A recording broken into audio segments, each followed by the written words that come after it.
The Yarrangobilly Thermal Pool is not at all wheelchair accessible, and you need to be pretty darn able-bodied to even get there. The track is only 400 metres, but boy howdy do you notice every metre of it. Luckily, I come equipped with a suite of mental illnesses, and one of them is manic depression. I tend to spend money unwisely, make overly ambitious plans, and find it very hard to sleep, often staying up all night. But I can also perform feats of endurance that are normally impossible, such as running a market stall for a full day or surviving a mountain hike.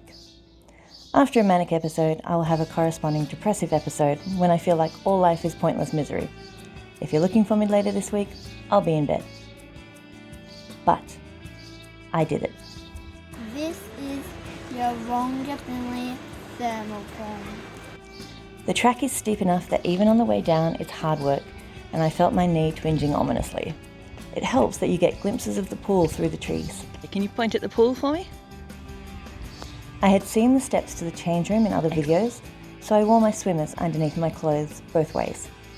Chris tells me that the change rooms don't have stalls, but if you have a shy kid, they could change in a toilet stall. The water is gorgeous. Unfortunately, a lot of that colour is due to algae. It makes the walls fuzzy, and sometimes there's a long strand that brushes against your legs. The steps of the ladders are extremely slippery, so the safest way to get in is to jump. There are no steps, ramps or hoists, although the wading pool is only knee deep. The main pool is quite deep, and our kids are not confident swimmers. I was very pleased that they both got in, although Tim didn't last long and said that he hated the algae and never wants to go in a thermal pool ever again. At the moment, touching the bottom flat-footed. There's a lot less algae up this end as well. Don't make the mistake of thinking that a thermal pool is warm, even though it does steam in winter. Having said that, it was perfect when I was actually swimming. Chris and I both really liked it. The pool is 27 degrees all year round. So Lizzie, where are we right now?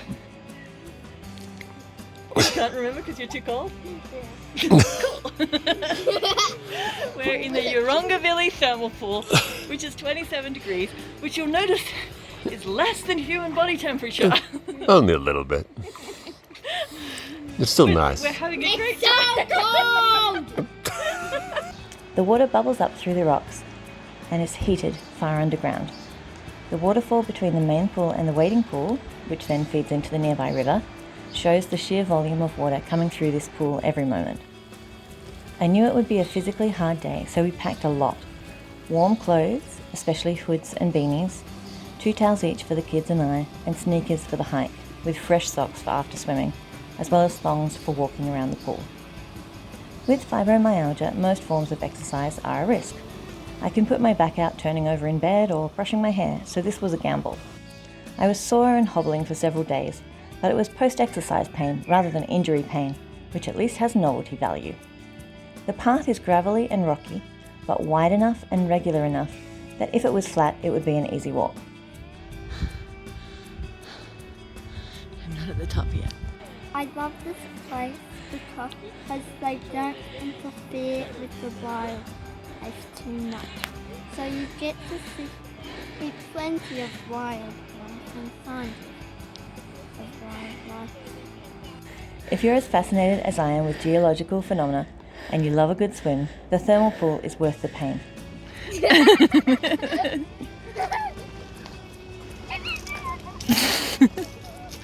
Several small groups came and went while we were there, even though it was a weekday during a school term.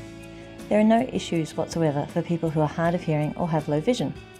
There's a $4 fee per vehicle to enter Kosciuszko National Park, but other than that, the pool is free. It's a 5-minute drive from the Yarrangobilly Visitor Centre. The guide from our cave tour drove a vehicle that was not much bigger than a golf cart, but obviously designed for off-road travel. I believe it could be driven up and down the track, so I wrote and asked if a disabled visitor could use it. I'll add their answer to the description. Tim said his favourite thing we did today, the same day we saw Jillabenan Cave, was the hiking.